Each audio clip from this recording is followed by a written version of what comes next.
नमस्कार दोस्तों, स्वागत है आप सभी का आपके अपने YouTube चैनल स्टैटिक्स IQ में।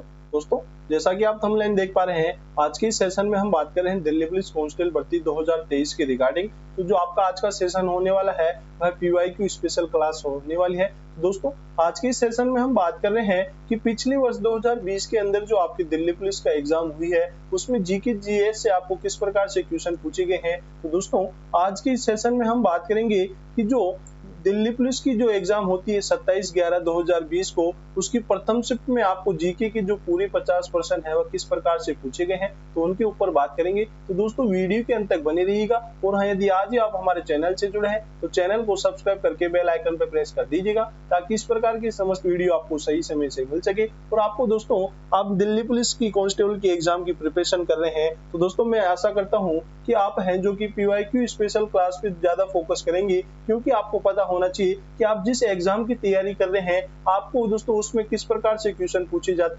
पूछे जाने वाले हैं या किन किन टॉपिकों से दोस्तों क्वेश्चन पूछे जाएंगे। तो आपको यह अनुमान तभी लग सकता है कि आप उसकी दोस्तों PYQ के ऊपर चर्चा करें या प्रीवियस ईयर एग्जाम के जो पेपर है उनको एनालिसिस करें कि किस प्रकार से आपको किन किन टॉपिकों से कितने कितने क्वेश्चन पूछे गए हैं। तो दोस्तों, आप PYQ सेशन आप सभी के लिए काफी महत्वपूर्ण होता है और ये दोस्तों सेशन आप सभी के लिए काफी महत्वपूर्ण होने वाला है। चलिए शुरुआत करते हैं कि जो किस प्रकार से क्वेश्चन पूछे गए हैं। तो पहला क्वेश्चन आप सभी के सामने है कि निम्नलिखित में से कौन सा शिलालेख सुदर्शन झील का पुनरुद्धार कार्य के लिए किए जाने का वर्णन करता है। तो सुदर्शन झील का है दोस्तों जो पुनरुद्धार किया जाता है, इसका दोस्तों उल्लेख किस शिलालेख के अंदर किया गया है। तो दोस्तों, शिलालेख क्या होते हैं, तो सबसे पहले आपको पता होना चाहिए कि जो प्राचीन समय के अंदर जो राजा हुआ करते थे वह अपने दोस्तों जो शासन व्यवस्था थी उसका और अपने दोस्तों यहाँ पे स्वयं का दोस्तों यहाँ पे प्रचार प्रसार करने के माध्यम से दोस्तों यहाँ वह शिलाओं पर कुछ लेख लिखवाए करते थे,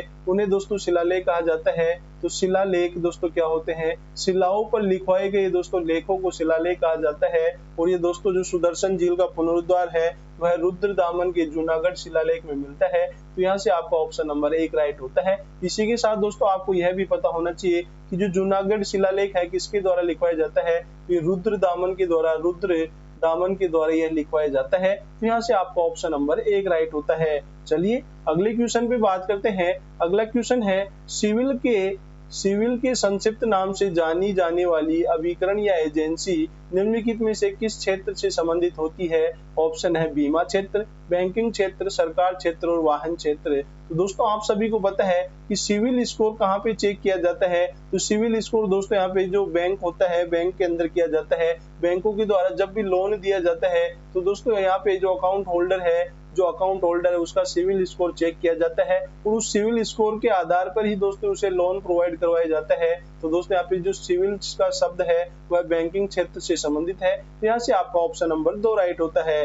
अगला क्वेश्चन है निम्नलिखित में से कौन सी रबी की एक फसल नहीं है। तो दोस्तों यहाँ पे दिए गए ऑप्शन में चना, सरसों, कपास जो दिया गया है। तो यहाँ पे दोस्तों 3 रबी की फसल है और एक दोस्तों यहाँ पे रबी की फसल नहीं है, वह हमें देखकर बताना है। तो दोस्तों, चना रबी की फसल है, सरसों रबी की फसल है और जो है रबी की फसल है, जबकि कपास है दोस्तों एक खरीफ की फसल है। तो यहाँ पे दोस्तों आपका ऑप्शन नंबर 3 राइट होता है। चलिए अगले क्वेश्चन पे बात करते हैं। अगला क्वेश्चन है निम्नलिखित में से कौन सा जीव अपने शरीर के बाहर भोजन भी खंडित करने के पश्चात उसे अवशोषित करता है। तो दोस्तों ऑप्शन है मनुष्य, जंतु, राइजोपस या मैंजीफेरा। तो यहाँ पे दोस्तों आपका आंसर होने वाला है जो राइजोपस है, ऑप्शन नंबर 3 राइजोपस ही है जो शरीर के बाहर दोस्तों भोजन को खंडित करता है, साथ में दोस्तों उसे अवशोषित भी करता है। तो वह दोस्तों शरीर के बाहरी भोजन से दोस्तों उसे अवशोषित करता है खंडित करके, तो वह राइजोपस है। यहाँ पे ऑप्शन नंबर 3 राइट होता है। अगले क्वेश्चन पे बात करें। अगला क्वेश्चन है असहयोग आंदोलन के दौरान निम्नलिखित में से किस प्रांत में चोरी चोरा कांड घटित होता है। तो चोरी चोरा कांड है दोस्तों, इसका नाम बदलकर क्या कर दिया गया है, आप सभी कमेंट बॉक्स में कमेंट करके बताइएगा कि चोरी चोरा जो कांड है उसका नाम बदलकर क्या कर दिया गया है। ऑप्शन है उत्तर पश्चिमी सीमा प्रांत, मध्य प्रांत, उड़ीसा और संयुक्त प्रांत। तो दोस्तों जो असहयोग आंदोलन के दौरान जो यहाँ पे चोरा चोरी कांड होता है तो दोस्तों यह कौन से प्रांत के अंदर किया गया है। तो यहाँ से दोस्तों आपका ऑप्शन नंबर 4 राइट होता है। संयुक्त प्रांत के अंदर इसका दोस्तों यह घटना घटित होती है। चलिए अगले क्वेश्चन पे बात करते हैं।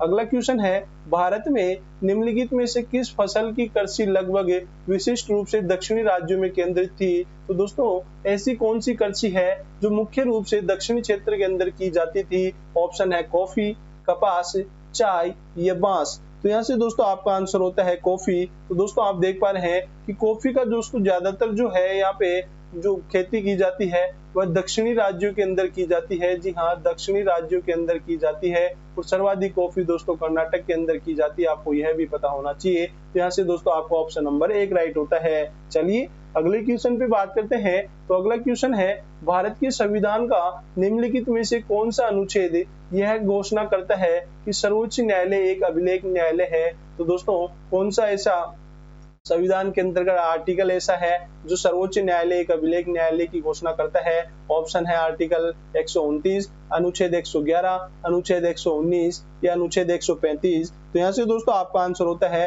अनुच्छेद 129 ही दोस्तों सुप्रीम कोर्ट को एक अभिलेख न्यायालय होने का दोस्तों यहाँ पे घोषणा करता है। तो यहाँ से दोस्तों आपका ऑप्शन नंबर 1 राइट होता है। चलिए अगले क्वेश्चन पे बात करें, निम्नलिखित में से किस राज्य में इंद्रावती नदी पर चित्रकूट जलप्रपात है? तो चित्रकूट जलप्रपात कौन सी नदी के ऊपर बना हुआ है? तो यहाँ पे ऑप्शन है छत्तीसगढ़, महाराष्ट्र, उत्तर प्रदेश और झारखंड। तो चित्रकूट जलप्रपात है दोस्तों आप सभी को पता है कि छत्तीसगढ़ राज्य के अंदर, छत्तीसगढ़ के अंदर जो चित्रकूट जलप्रपात है कौन सी नदी पर? तो इंद्रावती नदी पर दोस्तों, इंद्रावती नदी के ऊपर यह बना हुआ है। तो आपको दोस्तों यहाँ से आपका ऑप्शन नंबर 1 राइट होता है कि छत्तीसगढ़ के अंदर चित्रकूट जलप्रपात इंद्रावती नदी के ऊपर बना हुआ है।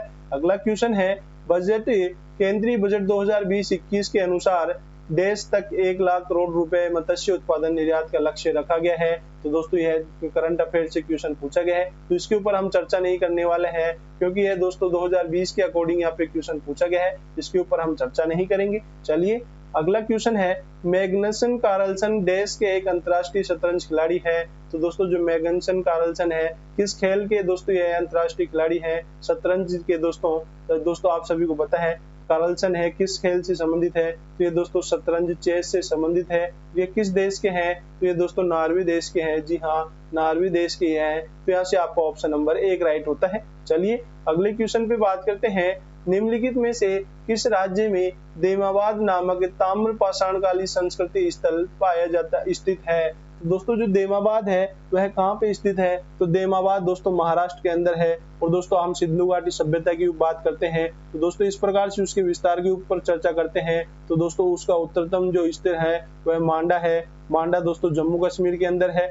और यहाँ पे दक्षिणतम की बात करते हैं तो ये दोस्तों देमाबाद है। ये देमाबाद महाराष्ट्र के अंदर है। जी हाँ, देमाबाद महाराष्ट्र के अंदर है। मांडा जो कि जम्मू कश्मीर के अंदर है।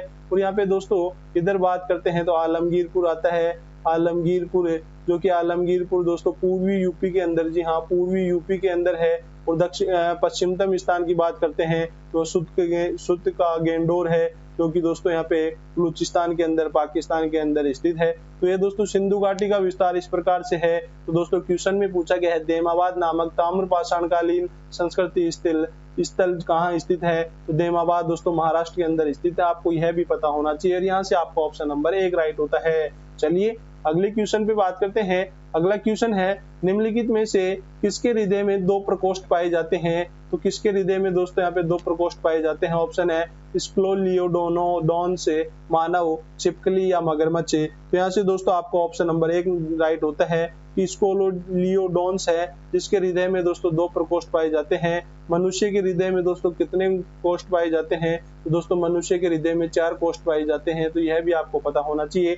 यहाँ से दोस्तों आपका ऑप्शन नंबर 1 राइट होता है। चलिए अगले क्वेश्चन पे बात करते हैं, लोटिया नामक गीतों का संबंध पारंपरिक रूप से किस राज्य से है? तो दोस्तों जो लोटिया नामक गीत है वह किस राज्य से मुख्यतः संबंधित है आपको यह बताना है। तो जो लोटिया नामक गीत है दोस्तों यहाँ पे राजस्थान के अंदर, जी हाँ राजस्थान से यह संबंधित है। तो यहाँ से आपका ऑप्शन नंबर 2 राइट होता है। अगले क्वेश्चन पे बात करें, अगला क्वेश्चन है, भारतीय राष्ट्रीय लेखकरण प्रथाओं के अनुसार वास्तविक जीडीपी प्राप्त करने के लिए सांकेतिक सकल घरेलू उत्पाद में निम्नलिखित में से किसे समायोजित किया जाता है? तो दोस्तों जो सांकेतिक सकल घरेलू उत्पाद है उसमें से किसे समायोजित किया जाता है? ऑप्शन है मूल्यह्रास, विदेशी मुद्रा या मुद्रास्फीति या सरकारी ऋण। तो यहाँ पे दोस्तों आपका आंसर होने वाला है कि विदेशी मुद्रा को ही दोस्तों सकल घरेलू उत्पाद के अंदर दोस्तों यहाँ पे सांकेतिक रूप में समायोजित किया जाता है। तो यहाँ से दोस्तों आपका ऑप्शन नंबर 2 राइट होता है।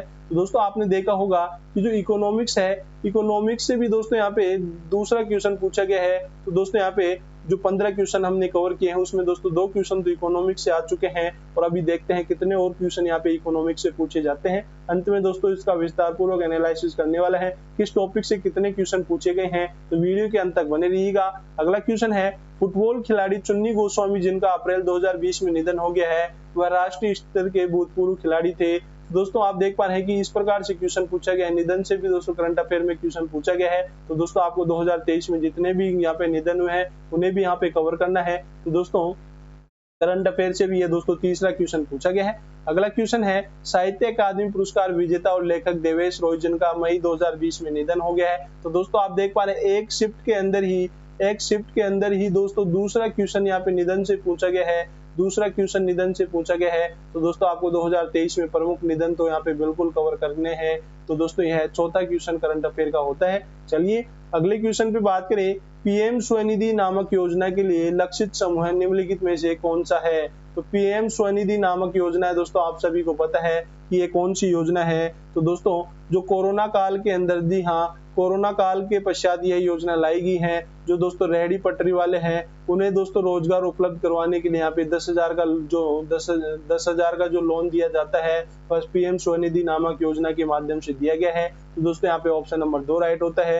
रेहड़ी वालों के लिए दोस्तों यह योजना लागू की गई है। तो ये दोस्तों यह भी करंट अफेयर से संबंधित है। तो दोस्तों आपको योजना टॉपिक भी यहाँ पे, भारत की प्रमुख योजनाएं भी यहाँ पे कवर करनी है। दोस्तों यहाँ पे जो आपको टॉपिक बताए जा रहे हैं वह तो आपको अवश्य कवर करने हैं। निधन कवर करने हैं, योजनाएं कवर करनी है। उसके अलावा दोस्तों और जो क्वेश्चन पूछे जाते हैं उनके ऊपर भी चर्चा करेंगे। अगला क्वेश्चन है, भारतीय अर्थव्यवस्था में नकदी का प्रबंध निम्नलिखित में से किसके द्वारा किया जाता है। तो दोस्तों यह इकोनॉमिक्स का तीसरा क्वेश्चन पूछा गया है। तो दोस्तों जो भारतीय अर्थव्यवस्था में जो नकदी का प्रबंध है वह किसके द्वारा किया जाता है। तो जो दोस्तों भारतीय रिजर्व बैंक है, आरबीआई के द्वारा इसका दोस्तों निर्धारण किया जाता है।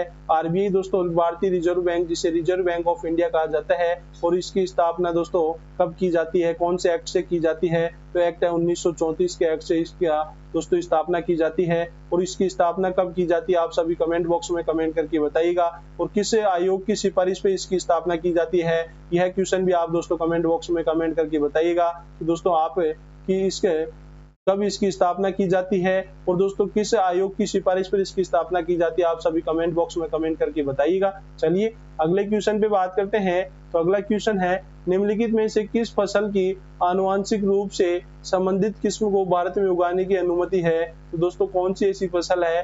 तो उसका ऑप्शन है करेला, बैंगन, कपास, लौकी। तो यहाँ से दोस्तों जो कपास आपका आंसर होने वाला है, जो कि ऑप्शन नंबर 3 राइट होता है। चलिए अगले क्वेश्चन पे बात करें, भारत के संविधान के निम्नलिखित में से किस अनुच्छेद में यह उल्लेख किया गया है कि राज्य ग्राम पंचायत को संगठित करने के लिए कदम उठाएंगे। तो दोस्तों हम बात करते हैं भारत में जो संविधान का भाग नंबर 4 है, और भारत भाग नंबर 4 के अंदर दोस्तों आप सभी को पता होना चाहिए कि जो भारत के डीपीएसपी तत्व या जिसे नीति निर्देशक तत्व कहा जाता है, उसके अंतर्गत दोस्तों आर्टिकल 40 आता है, आर्टिकल 40 आता है नीति निर्देशक तत्वों के मध्य। तो आर्टिकल 40 में दोस्तों यहाँ पे ग्राम पंचायत के बारे में यहाँ पे कहा गया है।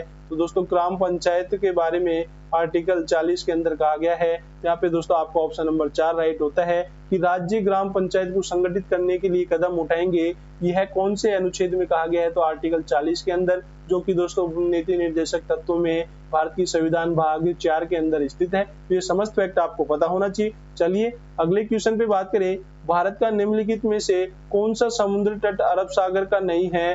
दोस्तों कौन सा समुद्र तट है जो कि अरब सागर का नहीं है। तो दोस्तों आप देख पा रहे हैं कि भारत का इस प्रकार से दोस्तों यहाँ पे दक्षिणी जो भारत का नक्शा इस प्रकार से होता है।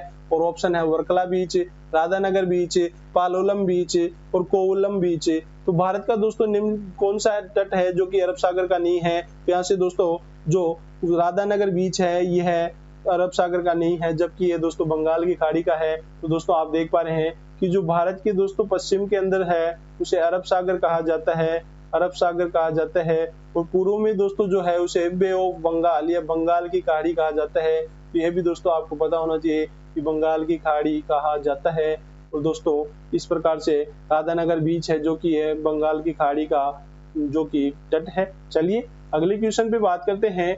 यीस्ट में अवायवीय श्वसन के दौरान निम्नलिखित में से कौन से उत्पाद बनते हैं? तो अवायवीय श्वसन के दौरान दोस्तों कौन से यहाँ पे उत्पाद बनते हैं? ऑप्शन है लैक्टिक अम्ल ऊर्जा, लैक्टिक अम्ल CO2 और ऊर्जा, इथेनॉल और CO2 और ऊर्जा, एसिटिक अम्ल और ऊर्जा। तो यहाँ पे दोस्तों जो अवायवीय श्वसन के दौरान दोस्तों इथेनॉल बनती है, यीस्ट के अंदर इथेनॉल बनती है।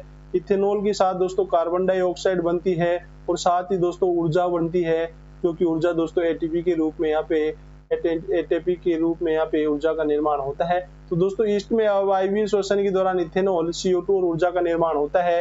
यहाँ से दोस्तों आपका ऑप्शन नंबर 3 राइट होता है। चलिए अगले क्वेश्चन पे बात करें। जिस दर पर किसी देश का केंद्रीय बैंक अपने क्षेत्र में वाणिज्यिक बैंकों से धन उधार लेता है, उसे निम्नलिखित में से क्या कहा जाता है? ऑप्शन है रिवर्स रेपो दर, द्वितीयक ऋण दर, रेपो दर या प्राथमिक ऋण दर। तो यहाँ से दोस्तों जो केंद्रीय बैंक होते हैं अपने क्षेत्र में वाणिज्यिक बैंकों से जो धन उधार लेते हैं उसे रिवर्स रेपो रेट कहा जाता है, जो कि दोस्तों आपका ऑप्शन नंबर 1 राइट होता है। और इकोनॉमिक्स से पूछा गया क्वेश्चन नंबर 3 है, तो दोस्तों इकोनॉमिक्स से तीसरा क्वेश्चन ये पूछा गया है। चलिए अगले क्वेश्चन पे बात करें। मानव तंत्रिका तंत्र के संदर्भ में तंत्रिका कोशिका का निम्नलिखित में से कौन सा भाग सूचनाएं प्राप्त करता है? तो दोस्तों जो मानव तंत्रिका होती है उसमें दोस्तों कोशिका का कौन सा भाग है जो कि सूचनाएं प्राप्त करता है? ऑप्शन है अक्षतंतु एक्सोन, या तांत्रिक छोर, या द्रुमांश या डेंड्राइट जिसे कहा जाता है, या सूत्र कणिका जिसे माइटोकॉन्ड्रिया कहा जाता है। तो दोस्तों किसके द्वारा सूचनाएं प्राप्त की जाती है?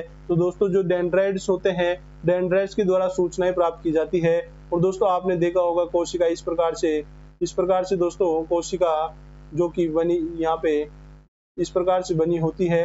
और इसके अंत में दोस्तों यहाँ पे जो डेंड्राइट्स होते हैं, इस प्रकार से डेंड्राइट्स होते हैं, इनके द्वारा दोस्तों ये सूचनाएं प्राप्त की जाती है। तो इन्हें दोस्तों डेंड्राइट्स कहा जाता है और इनके द्वारा ही दोस्तों सूचनाएं प्राप्त की जाती है।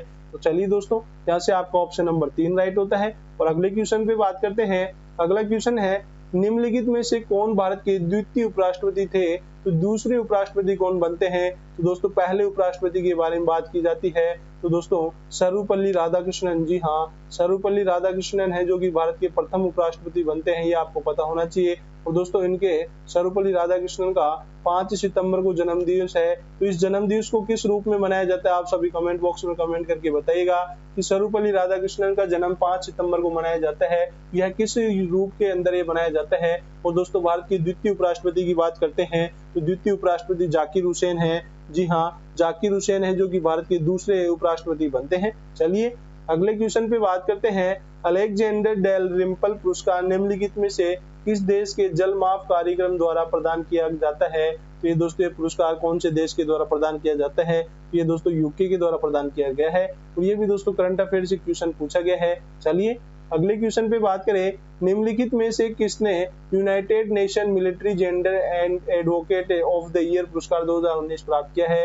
ये दोस्तों यह भी करंट अफेयर से क्वेश्चन पूछा गया है। तो दोस्तों आपको पुरस्कार व अवार्ड टॉपिक भी यहाँ पे कवर करना है। जी हाँ, पुरस्कार व अवार्ड टॉपिक भी यहाँ से दोस्तों आपको कवर करना है। तो दोस्तों यह करंट अफेयर से क्वेश्चन पूछा गया है। अगला क्वेश्चन है वर्ण परिचय नामक पुस्तक निम्नलिखित में से किसने लिखी है? तो वर्ण परिचय नामक पुस्तक दोस्तों किसने लिखी है? रविंद्रनाथ टैगोर, राम मोहन राव या ईश्वर चंद्र विद्यासागर। तो दोस्तों जो वर्ण परिचय है वह ईश्वर चंद्र विद्यासागर के द्वारा लिखी हुई पुस्तक है। और ये दोस्तों वर्ण परिचय के नाम से लिखी गई है, जो कि ईश्वर चंद्र विद्यासागर के जो लिखी है। तो यहाँ से आपका ऑप्शन नंबर 4 राइट होता है। तो दोस्तों आपको प्राचीन जो बुक्स एंड ऑथर जो लेखक है वह टॉपिक भी दोस्तों यहाँ पे जो है कवर करना है। तो दोस्तों यहाँ पे प्राचीन बुकें जो कि प्राचीन काल से लेकर दोस्तों मध्यकाल में, आधुनिक काल में या वर्तमान में दोस्तों खिलाड़ियों की बायोग्राफी होती है।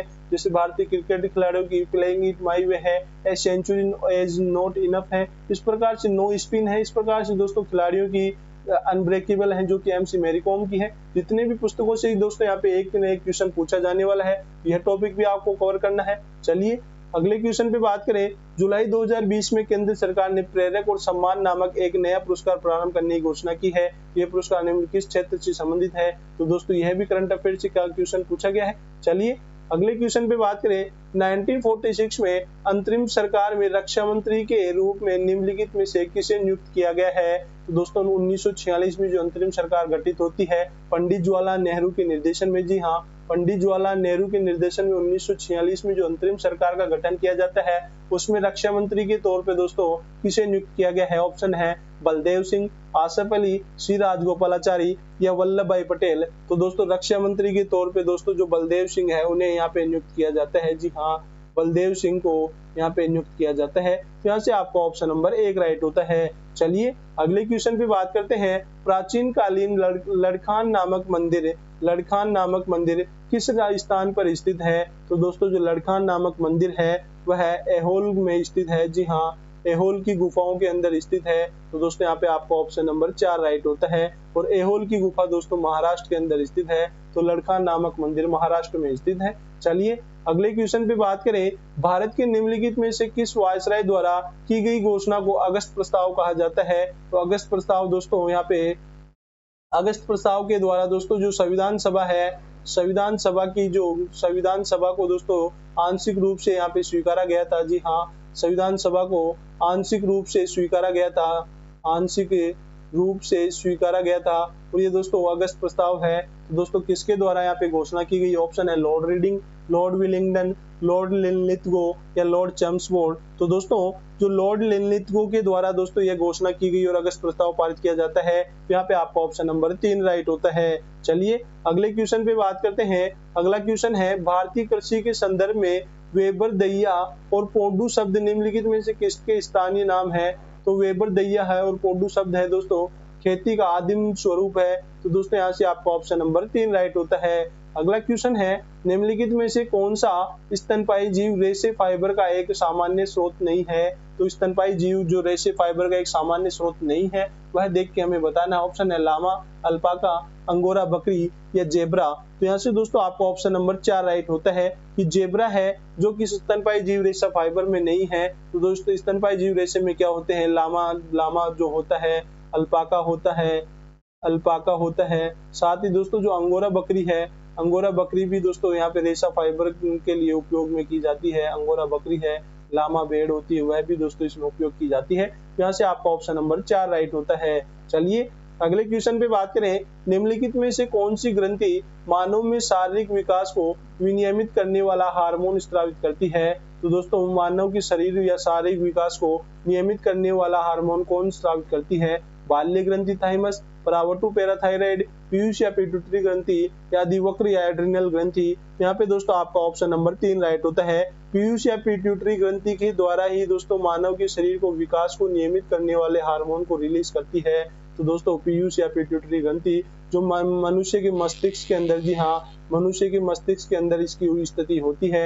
यहाँ से आपका ऑप्शन नंबर 3 राइट होता है। चलिए अगले क्वेश्चन पे बात करें, पावलकुट नामक जनजाति पर्व पारंपरिक रूप से किस राज्य में से संबंधित है? तो जो पावलकुट दोस्तों यहाँ पे त्योहार है, पर्व है, किस राज्य के अंदर मनाया जाता है? ऑप्शन है उड़ीसा, सिक्किम, मिजोरम या राजस्थान। तो यहाँ से दोस्तों आपको ऑप्शन नंबर 3 राइट होता है कि पावलकुट त्योहार है जो कि मिजोरम राज्य के अंदर मनाया जाता है। चलिए अगले क्वेश्चन पे बात करें, धमेक स्तूप निम्नलिखित में से किस राज्य में स्थित है? तो धमेक स्तूप किस राज्य में स्थित है? ऑप्शन है उड़ीसा, गुजरात, कर्नाटक या उत्तर प्रदेश। तो यहाँ से दोस्तों आपका ऑप्शन नंबर 4 राइट होता है कि धमेक स्तूप है जो कि उत्तर प्रदेश के अंदर स्थित है। तो यहाँ से आपका ऑप्शन नंबर 4 राइट होता है। चलिए अगले क्वेश्चन पे बात करते हैं। तो अगला क्वेश्चन है, 1993 में निम्नलिखित में से कौन दिल्ली की राष्ट्रीय राजधानी क्षेत्र के प्रथम मुख्यमंत्री बनते हैं? तो राष्ट्रीय राजधानी क्षेत्र जिसे दोस्तों एनसीआर कहा जाता है, नेशनल कैपिटल रीजन जिसे कहा जाता है। और एनसीआर 1993 की हम बात करते हैं तो उस समय तत्कालीन मुख्यमंत्री कौन थे? ऑप्शन है साहिब सिंह वर्मा, सुषमा स्वराज, मदन लाल खुराना या शीला दीक्षित। तो यहाँ पे दोस्तों 1993 की बात करते हैं तो यहाँ से आपका दोस्तों जो एनसीआर की जो सीएम की बात की जाती है तो 1993 के अंदर मदन लाल खुराना, जी हाँ, मदन लाल खुराना है जो कि दोस्तों यहाँ पे दिल्ली एनसीआर के यहाँ पे मुख्यमंत्री हुआ करते थे। तो यहाँ से आपका ऑप्शन नंबर 3 राइट होता है। चलिए स्टूडेंट्स आगे बढ़ते हैं और अगले क्वेश्चन पे बात करते हैं।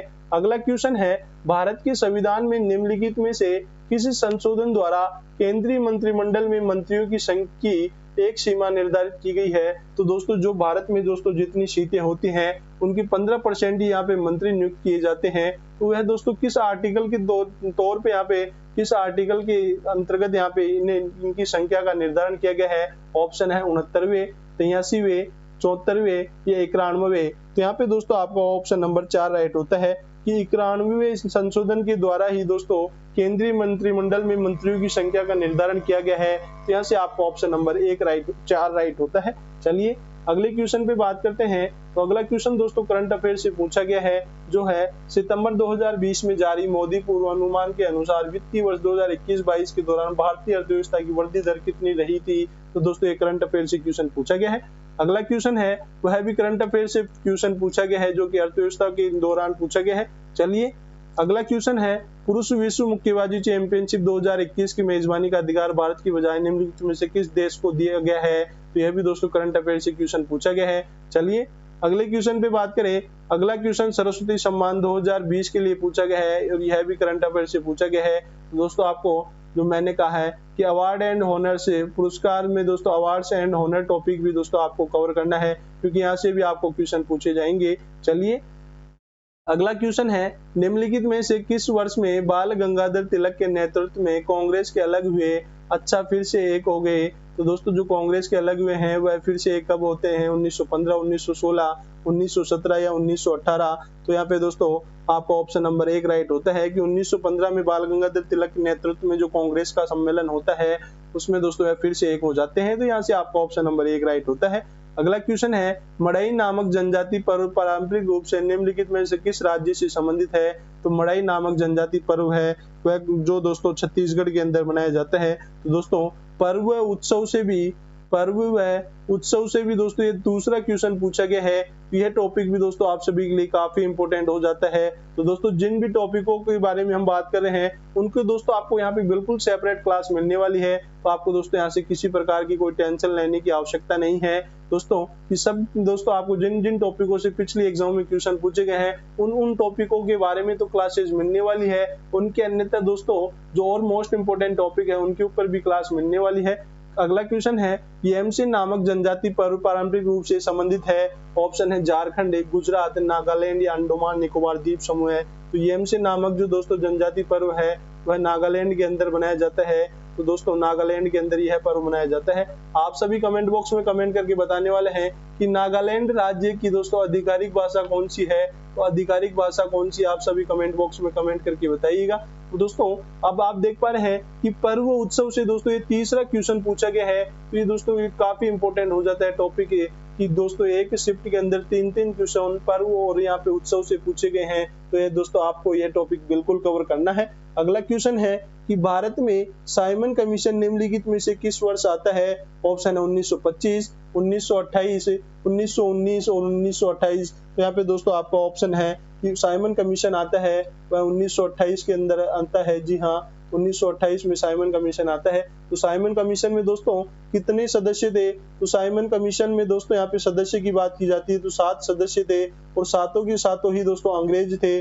तो साइमन कमीशन भारत क्यों आता है? तो दोस्तों जो यहाँ पे अंग्रेजों के द्वारा 1919 से 1935 तक जो द्वैध शासन लगाया जाता है उसकी निगरानी करने के लिए यहाँ पे साइमन कमीशन को भारत भेजा जाता है। लेकिन दोस्तों भारतीय लोगों के द्वारा इसका विरोध किया जाता है क्योंकि इसमें एक भी भारतीय को जगह नहीं दी गई। इस साइमन कमीशन में 7 सदस्य थे, सातों के साथ अंग्रेज अधिकारी थे। यहाँ पे दोस्तों इसका विरोध किया जाता है। और दोस्तों जो पंजाब केसरी के नाम से जिसे लाला लाजपत राय कहा जाता है, जी हाँ लाला लाजपत राय जो कि जिन्हें पंजाब केसरी के नाम से जाना जाता है।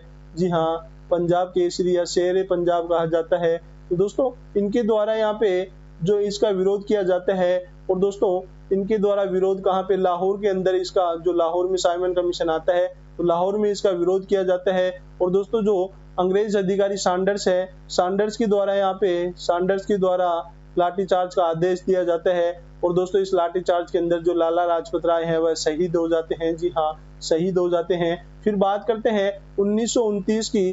तो 1929 में 3 व्यक्ति जो दोस्तों भगत सिंह, सुखदेव और राजगुरु ने दोस्तों यहाँ पे सैंडर्स की हत्या कर देते हैं। राजगुरु हैं ये तीनों व्यक्ति मिलकर दोस्तों यहाँ पे जो ये सैंडर्स जिन्होंने दोस्तों लाठीचार्ज का आदेश दिया था, उसकी हत्या 1929 में भगत सिंह, सुखदेव और राजगुरु के द्वारा कर दी जाती है। तो साइमन कमीशन दोस्तों 1928 के अंतर्गत आता है, जो कि दोस्तों जो 1935 के अंदर जो दैव शासन लगाया गया है, उसकी निगरानी करने के लिए दोस्तों इसे भारत भेजा जाता है, लेकिन इसका विरोध भारतीय लोगों के द्वारा किया जाता है। और दोस्तों साइमन कमीशन वापस जाओ के नारों से इसका बहिष्कार जो है यहाँ पे लाहौर के अंदर किया गया। लाहौर में सैंडर्स के द्वारा दोस्तों लाला लाजपत राय के द्वारा जो यहाँ पे संघर्ष किया जा रहा था, विरोध प्रदर्शन किया जा रहा था, उस पर लाठीचार्ज का आदेश दे दिया जाता है। और इस लाठीचार्ज में दोस्तों पंजाब के एक केसरी या शेर पंजाब की दोस्तों यहाँ पे लाठी मार मार के यहाँ पे शहीद हो जाते हैं। ये समस्त फैक्ट आपको पता होना चाहिए। यहाँ से दोस्तों आपको ऑप्शन नंबर 4 राइट होता है। चलिए अगले क्वेश्चन पे बात करें। अगस्त 2020 तक की स्थिति के अनुसार निम्नलिखित में से रेमन मैग्सेसे पुरस्कार प्राप्त नहीं हुआ है। तो किसे रेमन मैग्सेसे पुरस्कार प्राप्त नहीं हुआ है? तो दोस्तों यहाँ पे क्वेश्चन नंबर है प्रशांत भूषण, अरविंद केजरीवाल, किरण बेदी और अरुण शौरी। तो अरविंद केजरीवाल को रेमन मैग्सेसे पुरस्कार मिल चुका है, किरण बेदी को मिल चुका है, अरुण शौरी को मिल चुका है, लेकिन प्रशांत भूषण को यहाँ पे रेमन मैग्सेसे पुरस्कार नहीं मिला है। तो दोस्तों यहाँ पे देख रहे हैं कि ये 5वां क्वेश्चन पुरस्कार से पूछा गया है और ये दोस्तों 2020 के करंट अफेयर पूछा गया है। चलिए अगला क्वेश्चन है, मई 2020 में अंतर्राष्ट्रीय क्रिकेट परिषद आईसीसी द्वारा टीमों की रैंकिंग की पुनः समीक्षा करने के बाद टेस्ट रैंकिंग में निम्नलिखित में से किस टीम ने दूसरा स्थान प्राप्त किया है? तो दोस्तों यहाँ पे जो न्यूजीलैंड है उस टीम ने दूसरा स्थान प्राप्त किया है। तो दोस्तों आप देख पा रहे हैं करंट अफेयर में खेल से भी, स्पोर्ट्स से भी काफी क्वेश्चन पूछे गए हैं। तो दोस्तों हम स्पोर्ट्स टॉपिक भी यहाँ पे कवर करने वाले हैं। चलिए अंतिम क्वेश्चन जो पूछा गया था, भारत के संविधान के अनुच्छेद 106 के अनुसार संसद की दोनों सदनों के सदस्यों का वेतन निम्नलिखित में से किसके द्वारा निर्धारित किया जाता है? वित्त आयोग, भारत के राष्ट्रपति, संसद या वित्त मंत्रालय। तो दोस्तों यहाँ पे वेतन है जो कि संसद के द्वारा यहाँ पे इनका जो है निर्धारित किया जाता है, संसद के द्वारा इसका निर्धारित किया जाता है। तो दोस्तों आज के सेशन में हमने बात की कि किस प्रकार से दोस्तों आपको 50 क्वेश्चन पूछे गए हैं। तो दोस्तों करंट अफेयर में दोस्तों यहाँ पे काफी क्वेश्चन देखने को मिले हैं, जो कि 10 प्लस करंट अफेयर के क्वेश्चन मिले हैं, जिनमें दोस्तों जिन जिन टॉपिकों के बारे में आपको बताया गया है उन टॉपिकों पे तो आपको क्लासेस मिलने वाली है। साथ ही दोस्तों उन टॉपिकों से भी आपको क्लासेस मिलेगी जहाँ से आपको क्वेश्चन पूछे जाने की प्रोबेबिलिटी काफी अधिक है। तो दोस्तों यदि आज का सेशन आपको अच्छा लगा है तो ज्यादा से ज्यादा लाइक कीजिएगा, शेयर कीजिएगा। यदि आज ही आप हमारे चैनल से जुड़े हैं तो चैनल को सब्सक्राइब करके बेल आइकन पर प्रेस कर दीजिएगा, ताकि इस प्रकार की समस्त वीडियो आपको सही समय से मिल सके। और दोस्तों यदि आपको दिल्ली पुलिस कांस्टेबल भर्ती 2023 के रिगार्डिंग किसी प्रकार कंटेंट की आवश्यकता है तो आप हमारे टेलीग्राम चैनल को ज्वाइन कर सकते हैं और वहां से आप फ्री ऑफ कॉस्ट दोस्तों यहाँ पे जो पीडीएफ है वह डाउनलोड कर सकते हैं। तो चलिए दोस्तों अब समय हो चुका आप सबसे विदा लेने का। मिलते हैं अगले और बेहतरीन सेशन के साथ। जय हिंद, जय भारत।